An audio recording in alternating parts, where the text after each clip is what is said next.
too many people turn a blind eye to these fanatical rabbis, and they're not even. It's not even like it's just fanatic rabbis or extreme rabbis.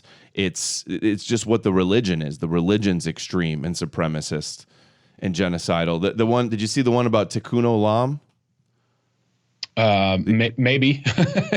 Did you not? If you haven't, I have to show it to you right now because it's so important. Okay, sure. Here we go. You want to know what tikkun olam is? This is a good shiur to go out and tell the world, right? Tikkun olam, as they call it. You want to know what tikkun olam is?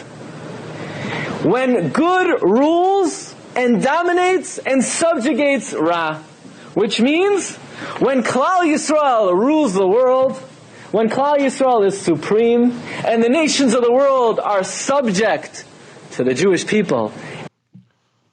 So don't worry. It's just another crazy rabbi, Adam. Don't worry about it. It's not like we have other guys talking like this. No, this is what it is. This is the consensus Orthodox view on tikkun olam. When the Jews, when Israel is dominant, Ra, which means when Klal Yisrael rules the world.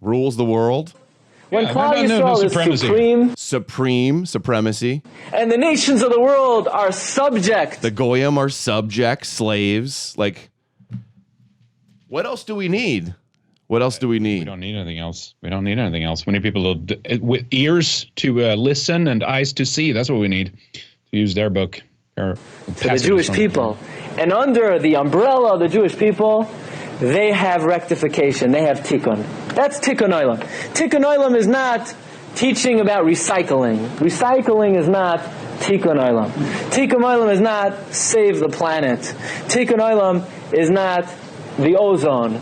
Tikkun olam is when Jews are shomerei Torah u'mitzvos, and the Gentiles recognize the supremacy of the Jewish people, and they assist us. That's tikkun olam. Everyone is better off when Klal Yisrael is supreme. And then the nations of the world are subject to the Jewish people.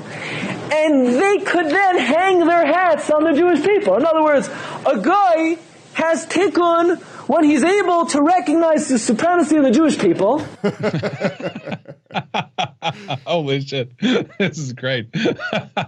This is all the same shit that I read years ago in Kabbalah and Meditation for the Nations, too, written by this Chabadnik that was friends with the Rebbe. The same thing. Recognize their chosen status, they're chosen by God, and that we're only here to serve them as Noahides. Well, it will be better for you that way, right? I mean, because they take such good care of everybody. That's been evident, right? When they're in charge, when they have power, of course, which they don't now, obviously. There's no disproportionate power here to speak of. But anyway, if you just hand over full control to them and let them, be in the driver's seat, they'll take great care of all of us. It's going to be great for us. This is one of the most incredible rabbi clips I've ever found. Shout out, see through it all. And try to assist the Jewish people in any way. So therefore, the Jewish people are elevated, and the nations of the world are elevated. It's good for everyone. It's good for the Jews. It's good for the non-Jews. Exactly. However, when the Gentiles break out and dominate this world, and their ideology dominates the world, it's bad for everyone. Bad for the Jews, because the Jews sink lower and lower.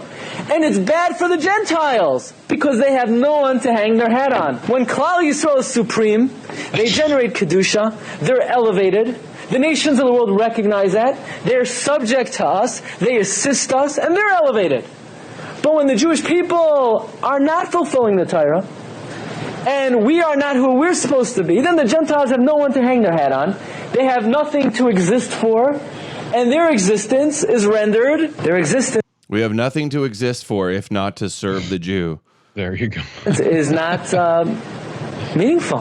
Their existence is for the betterment of the Jewish people. We exist to make them better. Incredible. Yes.